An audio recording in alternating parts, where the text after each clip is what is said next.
3 semaines, je crois que c'est il y a 3 semaines, au moment de la fête Dieu, de la solennité de la fête Dieu, je vous avais parlé de la multiplication des pains. C'était la première multiplication des pains qui était donc racontée dans les évangiles synoptiques et dans Saint Jean. Et aujourd'hui, nous avons le récit de la seconde multiplication des pains au chapitre 8 de l'évangile de Saint Marc. La seconde multiplication des pains. Je voudrais attirer votre attention sur un certain nombre de points assez typiques de cette multiplication. La première, c'est que les gens sont venus écouter Jésus en masse et ils sont venus l'écouter au désert. Le désert est un lieu que nous ne connaissons pas vraiment puisque nous vivons en pays tempéré, mais nous savons que le désert est un lieu très hostile pour la vie de l'homme, qu'il fait chaud, qu'il y a peu d'eau, voire pas du tout. C'est un lieu donc difficile.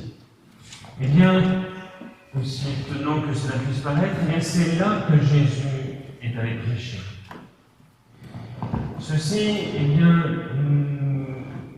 faut prendre conscience que Jésus se trouve dans le désert. Nous aussi, nous sommes invités à aller au désert si nous voulons rencontrer Jésus. Et la toute première question que nous devons nous poser, c'est de savoir si nous aussi, comme ces gens qui sont venus écouter Jésus, est-ce que nous aussi, nous cherchons Jésus? C'est une très grande question à laquelle nous devons répondre chacun personnellement. Est-ce que dans notre vie, nous cherchons véritablement Jésus? Il n'est pas sûr que nous cherchions véritablement Jésus. Nous recherchons beaucoup plus. Et c'est d'une certaine manière légitime.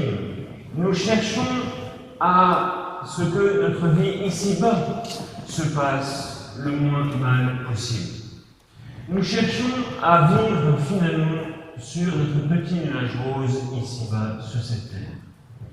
Parce que nous voudrions finalement vivre au paradis ici sur cette terre. Nous recherchons donc non pas Jésus, mais plutôt notre bien-être, plutôt notre confort, plutôt la sécurité de l'emploi. Et si nous sommes fonctionnaires, eh bien nous avons gagné la sécurité de l'emploi. C'est donc une vraie question qui se pose à nous, même nous qui sommes ici ce matin à la messe. Est-ce que véritablement nous cherchons Jésus? Si la réponse est oui, alors la question est de savoir, prenons-nous les moyens de le rencontrer? Prenons-nous les moyens de le trouver? Parce que ça aussi, c'est une vraie question. Je cherche peut-être Jésus, mais est-ce que j'en prends vraiment les moyens? Autrement dit, est-ce que je vais comme ces gens qui sont allés écouter Jésus au désert? Est-ce que moi aussi, je vais de temps en temps au désert? Est-ce que je fais quelque chose de particulier, de spécial, pour rencontrer Jésus? Voyez-vous, les gens qui sont allés entendre Jésus, ils ont dû quitter leur maison et se rendre au désert.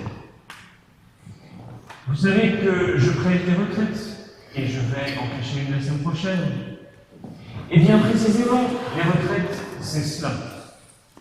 La retraite, quelle qu'elle soit, pas seulement celle de Saint-Ignace, mais les retraites sont des moments, des journées spéciales consacrées à la recherche de Dieu. Et au cours de nos vacances, qui sont un moment où nous pouvons faire autre chose que d'aller tout simplement le matin au bureau ou au travail, eh bien, les vacances sont des moments particulièrement favorables pour aller faire quelque chose, faire une retraite et rencontrer Jésus, parce que c'est évidemment là que nous allons le trouver. Est-ce que je prends les moyens de cela?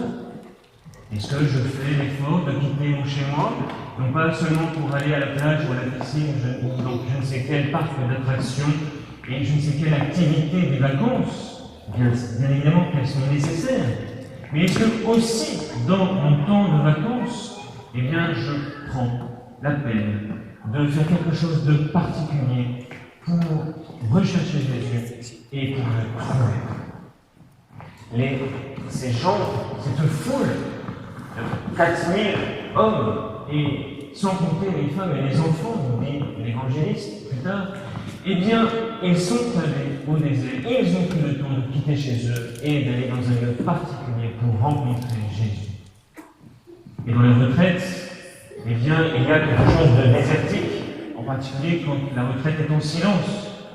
Dans le silence, eh bien, nous rencontrons Dieu, c'est le désert. Nous nous mettons à part, nous nous mettons loin des bruits du monde, et nous rentrons dans le désert intérieur. Donc les gens sont allés au désert rencontrer Jésus.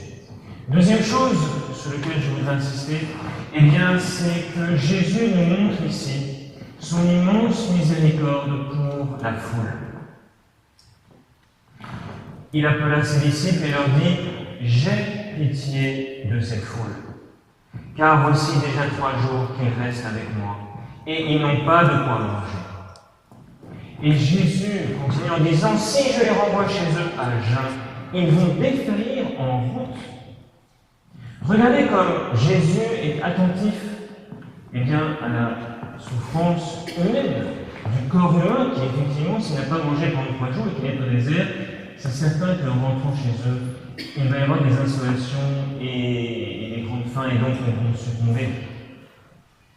Jésus, dans cette multiplication des pains, nous montre son immense miséricorde pour les nécessités humaines de chacun d'entre nous. Certains croient que Jésus ne s'occupe pas de nous dans ce qu'il y a de plus basique, de plus matériel, de plus insignifiant. Cela est faux. Jésus nous dit qu'il n'y a pas un cheveu de notre tête qui ne soit compté. Donc Jésus est absolument au courant de toutes vos nécessités, même les plus simples, les plus élémentaires, les plus basiques. Il sait qui a faim sur cette terre.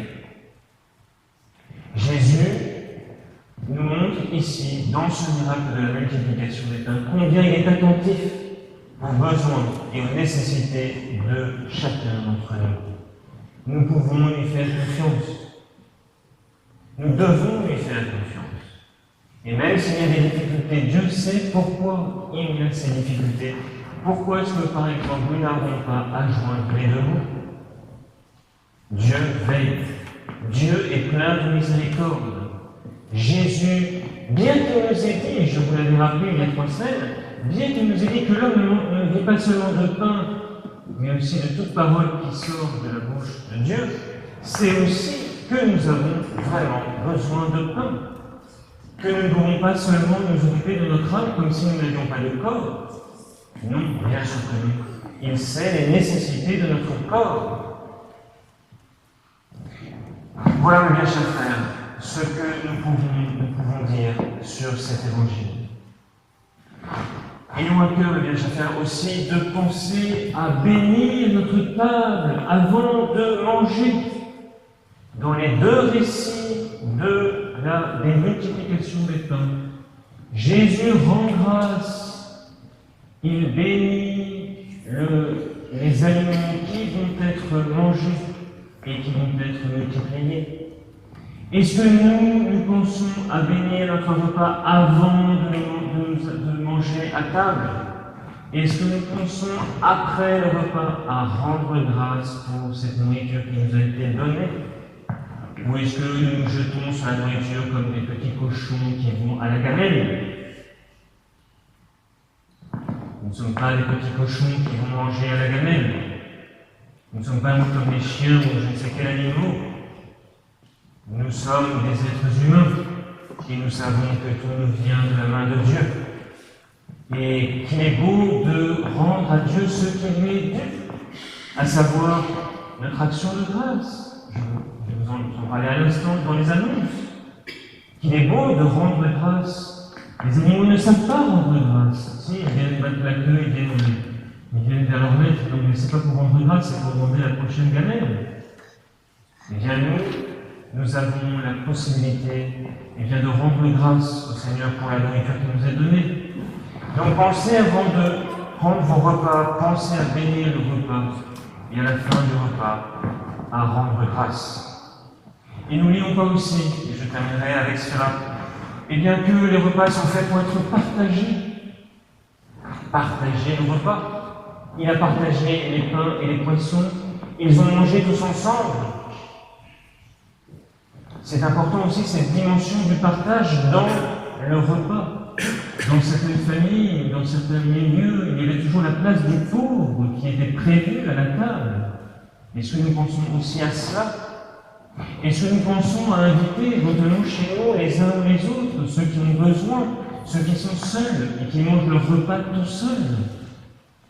Est-ce que nous pensons à ce moment-là à ouvrir notre table, et je l'ai déjà dit aux familles ici, et je le répète, il est nécessaire que les familles soient entre elles, qu'elles cultivent les liens familiaux, mais aussi il est important que les familles ouvrent leur table à des gens qui sont seuls. Et nous voyons de plus en plus de gens seuls sur cette terre. Seuls parce qu'il n'y a pas de famille, seuls parce qu'ils sont rejetés de leur famille, seuls parce qu'ils sont âgés et que personne ne s'occupe d'eux. Le repas est quelque chose qui doit être partagé. Jésus nous le montre aussi dans cette multiplication des pains. Au nom du Père et du Fils et du Saint-Esprit, ainsi soit-il.